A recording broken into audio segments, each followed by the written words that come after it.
Hi everybody, my name is Trevor Valley. I'm the Assistant Lab Supervisor at the Page Museum here at the La Brea Tar Pits in Los Angeles. And I'm here to talk to you about some Ice Age mammals, just like the ones you saw in Ice Age 3, Dawn of the Dinosaurs, including looking at modern day examples of life. It gives a little bit of a connection to extinct animals. The reason why the La Brea Tar Pits is so special is because we have large asphalt pools that a large animal like Manny the mammoth would get stuck. Then they can't move. Come on, kids! You can play extinction later. Okay. Come on, guys. It's kind of cool. Sloths, mammoths, saber-toothed cats, they're all here just like in the movie.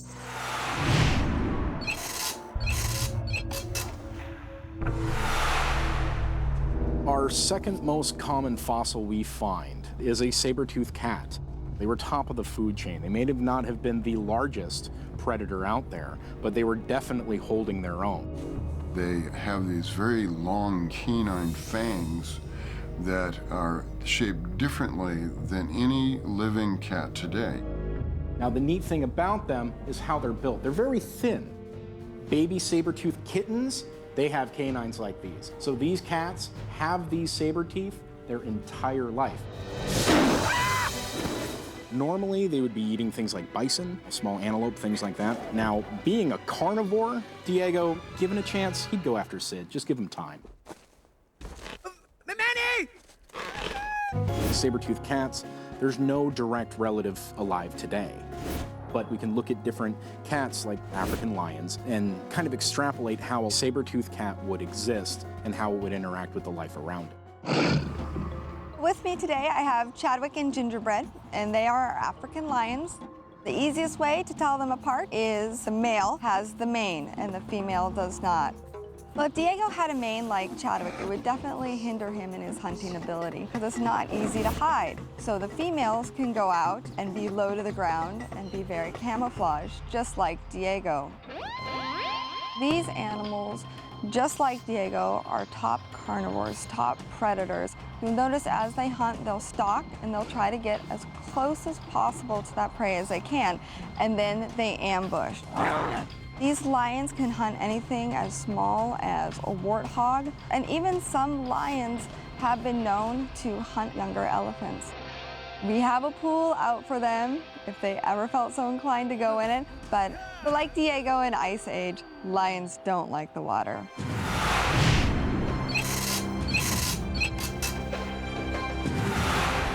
When it comes to the largest land mammals, mammoths in general were the biggest. Whoa! Manny describes himself as the largest animal on Earth. However, the woolly mammoths, they're generally smaller in stature than the Columbian mammoth. This is our Columbian mammoth. I'm 6'1", and I'm only coming up to barely his arm. You're talking about a mammoth that would be 10 to 12 feet high at the shoulder, weighing about 15,000 pounds.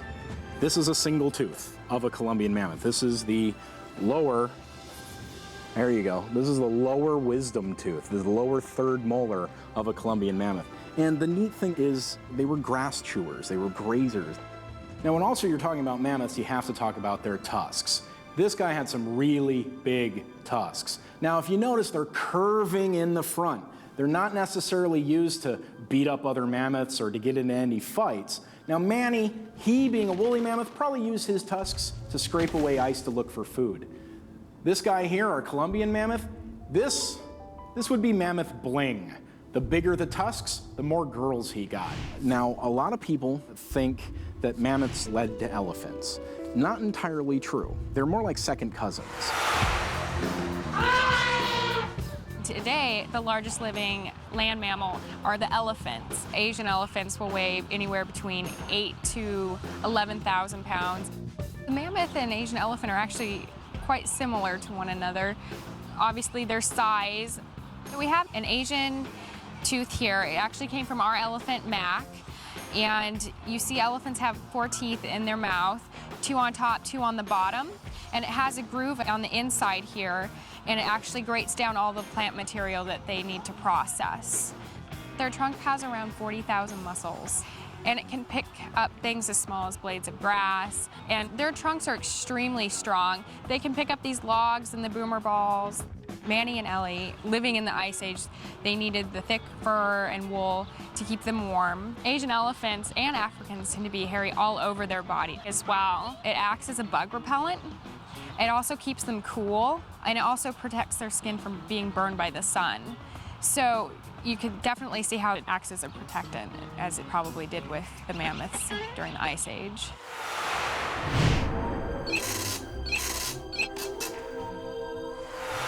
Mis amigos! ¿Qué pasa?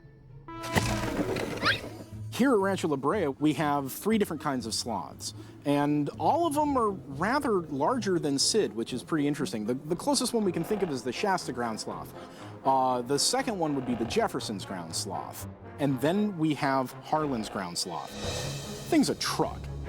Harlan's ground sloth was an animal that was approximately 8 feet tall at the shoulder when standing on its hind legs. They had 8 inches of claws. To protect those long claws, they walked on their knuckles on their front end, and they walked on the outsides of their feet on the hind end. So they're kind of slow and plodding. The modern ones sought safety in trees. Their camouflage is their lack of movement. So in some cases, being slow tends to help. With me is a 2-toed sloth named Bernard. The Ice Age sloths were actually relatives of these guys. All sloths are from Central and South America, and down there they live in the rainforest. Bernard spends most of his life hanging upside down, and he's nocturnal, so he can see really well at night. And the different species of algae and moss will actually find places to root in this nice coarse fur, and they'll grow in, and they'll make his coat appear almost greenish in color, so we'll help him blend in even more. Because they're so slow, I think a lot of people don't give sloths much credit as far as intelligence goes, but I think that sloths are exceptionally well adapted, because if they weren't, we wouldn't have sloths around anymore. You need to start treating me with some respect.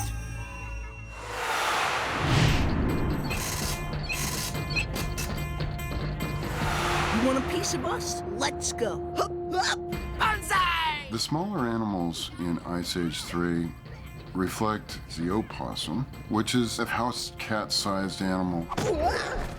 Ice Age opossum are the same species that are living today, so we presume that their habitat and habits haven't changed all that much. This is Wilbur, our Virginia opossum. One of the adaptations of the possum is their tail, and they're able to store fat in it, and it is a scaly tail. And the reason for that is when they're younger, they can actually hang upside down from it. They do use it as kind of a 5th arm when they're climbing around in the trees, and they are excellent climbers.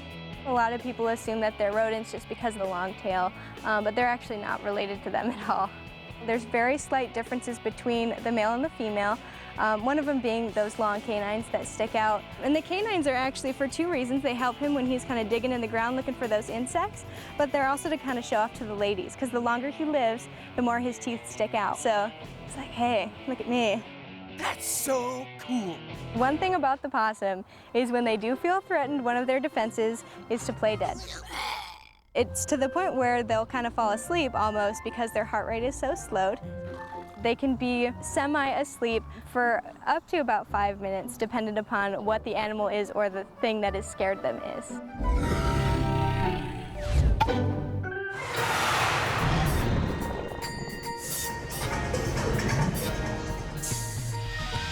Hello, I'm Luis Chiappe, the director of the Dinosaur Institute at the Natural History Museum of Los Angeles County, and I'm going to tell you a little bit about the dinosaurs featured in Ice Age 3.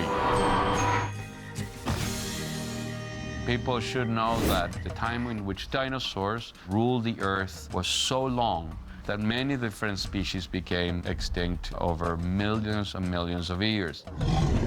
But also, these animals did not live together in the same place. Huanglong is found in China, and Baryonyx is known only from Europe. So these animals never got to meet each other.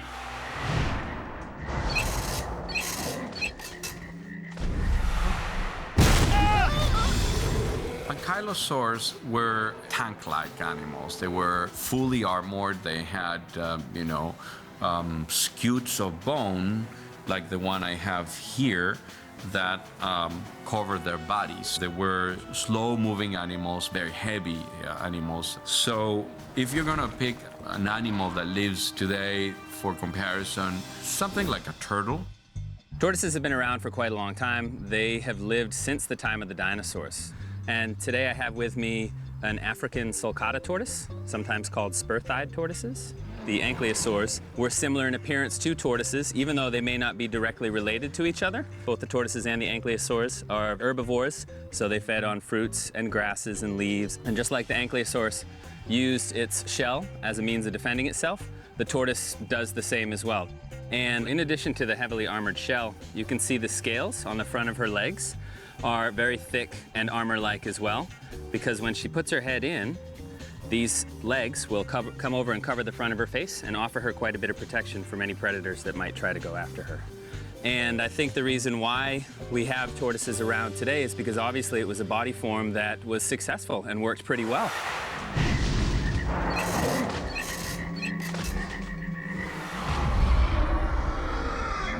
I feel so puny. How do you think I feel? Diplodocus was a really large dinosaur. It's a long neck. All the long necks were the largest dinosaurs. You're talking about an animal that had a very long tail and 4 very massive elephant-like legs. It was a plant eater. It had a very small head in proportion to the body.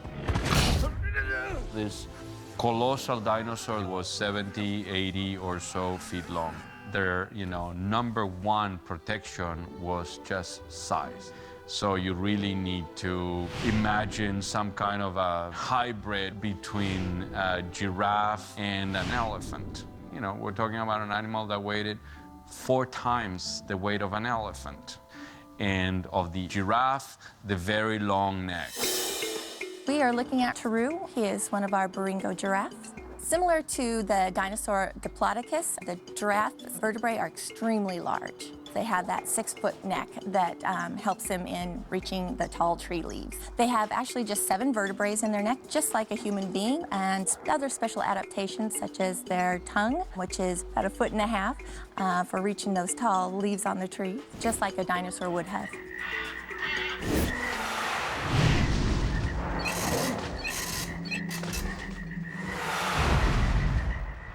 Well, Baryonyx is a very interesting dinosaur, and it was a very large dinosaur. They had very long snouts with pointy teeth, and we think that Baryonyx and its relatives were fish eaters more than anything else. Better luck next time, Snowflake. Because the skull, the head, looks a little bit like a crocodile, we think it was more of an amphibian type of dinosaur. But you have to keep in mind that Baryonyx had a completely different body shape than a crocodile would. So in that sense, they were very different.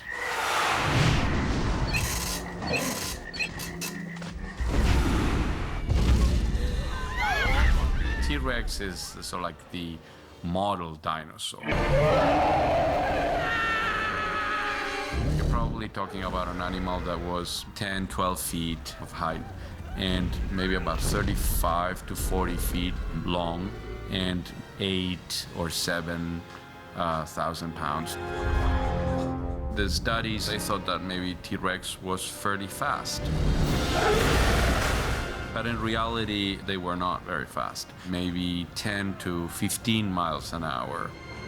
The T-Rex lived right until the very end of the Mesozoic era, 65.5 million years ago, roughly. And there's good evidence suggesting that with such a massive head and foot-long teeth, that the T-Rex ate meat. That doesn't mean, of course, like all big carnivores, that it didn't eat dead animals or carrion. I'm sure that, it didn't say no to a free meal. The parental care that's depicted in the movie, to some extent, is accurate. They brooded their eggs and protected their offspring. Here's a real dinosaur egg. It belongs to a large meat-eating dinosaur. It would have been long, slender, and it would have been a little rough, so it's not smooth like a chicken egg. So those are typical features of dinosaur eggs. Lots of features of the skeleton support the notion that birds and T-Rex share an ancestors. You will notice that the feet of most birds have 3 main toes. And if you look at the feet of T-Rex, you'll see exactly the same structure. Both T-Rex and birds, they essentially walk on their tiptoes. And we know that some of the meat-eating dinosaurs were feathered. So we're not saying that T-Rex evolved into the birds. It's like they're remote or distant cousins.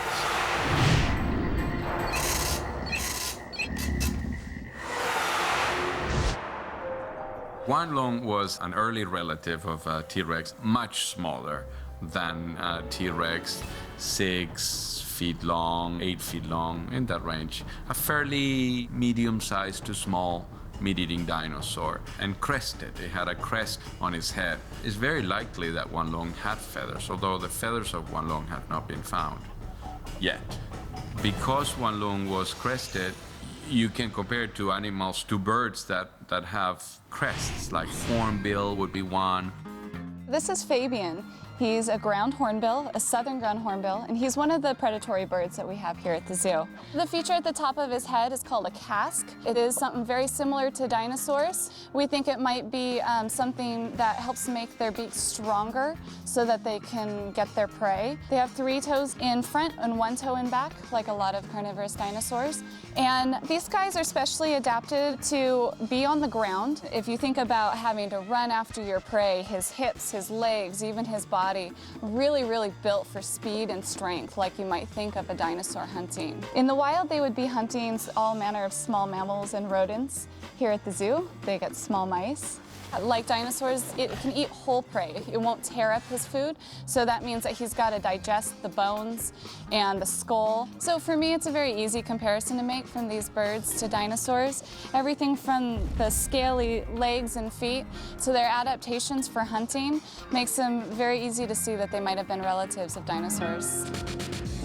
Most of us believe that dinosaurs are not extinct. I mean, large dinosaurs like T-Rex or Triceratops became extinct 65, 66 million years ago.